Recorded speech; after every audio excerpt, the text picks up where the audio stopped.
wanted to explore a subject that I've not seen often before, and that is the Pharisees' criticisms of Jesus, because we read the conflicts that they tried to throw at him, and we see how he responded. And so taking a look at some of those may mirror some of the challenges that we face in our lives. The first thing that they threw at him in Matthew 12, starting in verse 1, is they threw at Jesus Christ how he kept the Sabbath. Well, and this is in Matthew 12, starting in verse 1. At the time, Jesus went through the grain fields on the Sabbath, and his disciples were hungry, and he began to pluck heads of grain and began to eat. And when the Pharisees saw it, they said to him, "Look, your disciples are not doing what is not lawful to do on the Sabbath." So what are they referring to here? Well, they're referring to the seventh-day Sabbath, which we call the fourth commandment, remembering the Sabbath to keep it holy. Exodus 20, verse 8. And of course, we believe that, or we wouldn't be here as a Sabbath day. And the Pharisee says, you're not doing it, you're not good enough at doing this, which I thought was rather interesting. So we take a look at the commandment. It says, remember the Sabbath day to keep it holy. What does it mean to keep it holy? If we take a look at that in Strong's number H6944, it means apartness or sacredness. And if we go through the many verses in the Bible about holy, I came up with this composite definition of holy means set apart for a special purpose. If we take a look at this word holy, 611 times in the King James Version of the Bible, and if you take a look at holy as well as then you add on holiness, an additional 43 times and so forth. So the Sabbath was set aside, it's made special, it's set apart for a special purpose, it's holy, it isn't just there. And so the Pharisees were criticizing the very person who made the Sabbath. Well, who made it? In Matthew 12:8, for the Son of Man is Lord even of the Sabbath. You say, well, that doesn't say he made the Sabbath. Well, let's take a look at Colossians 1 and verse 16. For by him all things were created that are in heaven and that are on earth, visible and invisible, whether thrones, dominions, principalities, or powers, all things were created through him and for him. So they're saying, here is the Lord of the Sabbath, and you're not doing it well enough. It's like talking to an inventor and say, move aside, let me show you how this really works, which is kind of odd, but the discussion on the Pharisees, we'll explore that at another time. But what we found is that it wasn't enough about the grain in the field. Then in Matthew 12, we go to verse 9. They didn't stop the accusations in one place. Matthew 12:9, when he departed from there, meaning Jesus, he went into their synagogue. And behold, there was a man who had a withered hand. And they, meaning the Pharisees, asked him, is it lawful to heal on the Sabbath, that they might accuse him? They were looking for a device, and they were trying to use the Sabbath day as a device or a tool. Now, I know a congregation that I've attended a couple of times in the past in another state. They met in a Jewish synagogue. And they were telling me about an event that was going on. And he said, the rabbi came out and asked if somebody would come in, because it was not on a day, or it was not right at the time that our church was meeting there. They said, would you come in? The lights aren't on. And the member was there early. He said, sure. And he came in, and he looked, and he flicked on the light switch. The lights came on. And the rabbi says, oh, okay. Turns out, if he flipped the switch, he would be doing work. So therefore, he got a Gentile to flip the switch so that he didn't have to flip on the light switch. The guy he didn't actually flip the switch at first. He went and looked at the breaker box. Well, if the lights don't work, there's got to be something wrong. Looked at the breaker box, finally went around and found out the light switch needed switching. Well, if you use the Pharisees' logic, then they couldn't turn on a water faucet because there's water pressure. And the water pressure has to come from somewhere, and somebody has to maintain the water pressure. And it also means then you couldn't flush the toilet because that's going to be an issue.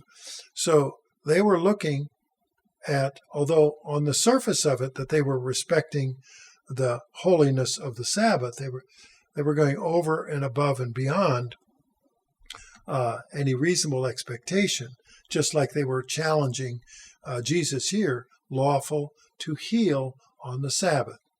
And this came up with, well, is it lawful to do good on the Sabbath? Now, doing good can really be stretched out of shape here.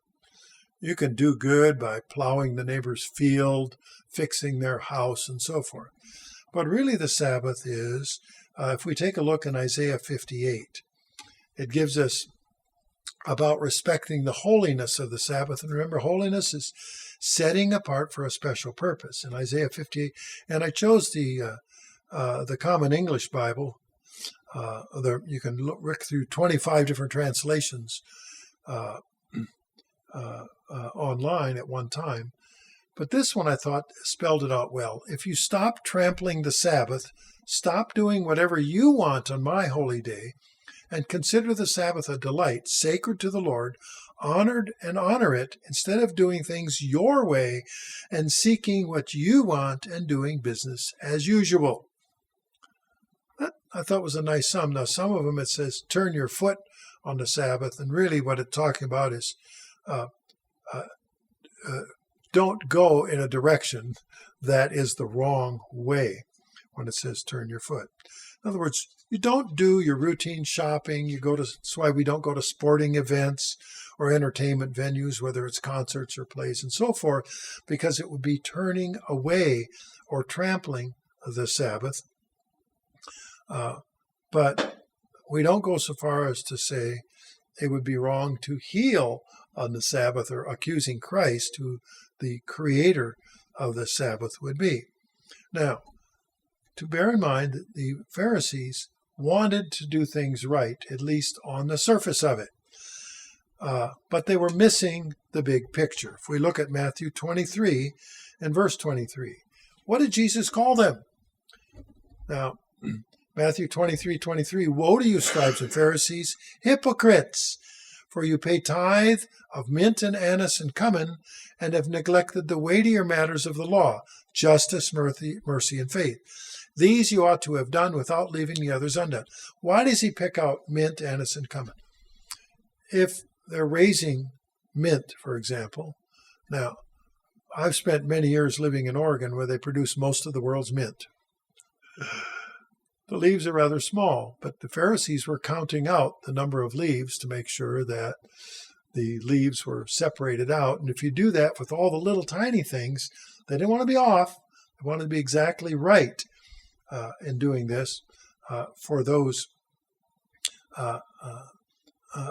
products. Yet they were overlooking, and what we read in Matthew 6:8 is the bigger picture. Because Jesus says they're neglecting weightier matters of all justice, mercy, and faith. In Micah 6:8, it says, He has shown you, O man, what is good. And what does the Lord require of you? And it lists three things. Do justly, love mercy, and walk humbly with your God. Well, that's reflected right here. So we have an Old Testament reference reflected right in what Christ was saying. It sounds like he actually read the Old Testament when you look at this one. So Jesus was castigated for how he kept the Sabbath, and by people who could do even better. Now, we all know that there are circumstances that come up in life that make life living in the gray area a bit of a challenge from time to time when we don't see something black or white, and we're going, it's kind of gray. Well, That's part of being a Christian, is to learn how to make those judgments, how to make those characteristics, rather than condemning everyone in sight who isn't counting the mint leaves or whatever it is. Now, does this give us license to do whatever we want because Jesus says, I know the big picture and you don't have to do all those things? It doesn't tell us that. It tells us to respect the holiness of the Sabbath, called for a special purpose. But they were putting a fence around the law of God. They want people to get too close to breaking it, which means they were making their decisions for them. God wants us to learn how to make the decisions and not make the decisions for us. So we have to make those judgment calls. Now, I personally don't like to get close to the edge of any cliff. I don't want to step into an elevator and find out that it's just the shaft and not the elevator isn't there. Bad day. So bear in mind the big picture. Am I respecting the Sabbath? And is it setting apart for that special purpose? And of course, assembling of ourselves together, worshiping together, encouraging one another, and so forth are absolutely critical in understanding the Sabbath. And yet, what did Christ call them? The Pharisees, hypocrites. What's a hypocrite? It's those who say one thing but do another. Notice they weren't doing the weightier matters of the law, the justice, mercy, and faith. It wasn't just. They didn't extend mercy. The poor fellow with the withered hand, they were quite willing that he would suffer rather than be healed, or faith. They weren't getting into those things. They were just counting the leaves of the herbs. So the other thing that the Pharisees really hit against Christ, made an accusation, was with whom he kept company. If we take a look at Matthew 9 in verses 10 and 11. Now it happened as Jesus sat at the table in the house, behold, many tax collectors and sinners came and sat down with him, and his disciples. And when the Pharisees saw it, they said, why does your teacher eat with tax collectors and sinners? Now, at first glance, would you think, well, do they have a point? I mean, how many of us would jump into the middle of people who had of ill repute, disrepute? You go, wait a minute, I don't understand. In fact, we read Paul's writing in 1 Corinthians 5, verses 9 through 11. I wrote to you not to keep company with sexually immoral people, but I didn't mean the people of the world or with the covetous or extortioners or idolaters, since then you would need to go out of the world. Well, because those people are everywhere. They don't consider the laws of God. Verse 11, but now I have written to you not to keep company with anyone named a brother who's sexually immoral or covetous or an idolater, or reviler, or drunkard, or an extortioner, and not to even eat with such a person. So he's differentiating here that you can't expect the world to be trying to be perfect when they don't accept the laws of God. But our expectations for those who claim to be Christians should be higher, and that we should not pollute ourselves from them. Now, the Apostle Paul also wrote in 1 Corinthians 15, in verse 33, and this has to be a mindset of that day, and it's still true now, and it was been true for thousands of years. At 1 Corinthians 15:33, do not be deceived. Evil company corrupts good habits. My parents warned us of that. I presume your parents did too. Be careful who you hang around with. But I want to show a differentiation here when we go back to Matthew 9 and verse 10, 11, when the tax collectors came to Jesus. They came to Jesus. Jesus didn't insert himself in their company. They came to him seeking truth and understanding, or why would they come? They sat down with him. And so it's interesting that you put tax collectors and sinners all in the same sentence, because in that day the tax collectors were known to extort more than what was due or what was owed. Now, we also have, and Paul is writing in 2 Corinthians 6 and verses 14 through 16, do not be unequally yoked together with unbelievers. Well, being yoked with an unbeliever automatically means you're unequally yoked. For what fellowship has righteousness with lawlessness? What communion has light with darkness? What accord has Christ with Belial? Or what part has a believer with an unbeliever? And what agreement has the temple of God with idols? For you are the temple of the living God. And it goes on, but we have to keep ourselves, just as the Sabbath, because we're set apart for a special purpose. We can't be yoked together with those other people, investing our lives in them with ungodly people.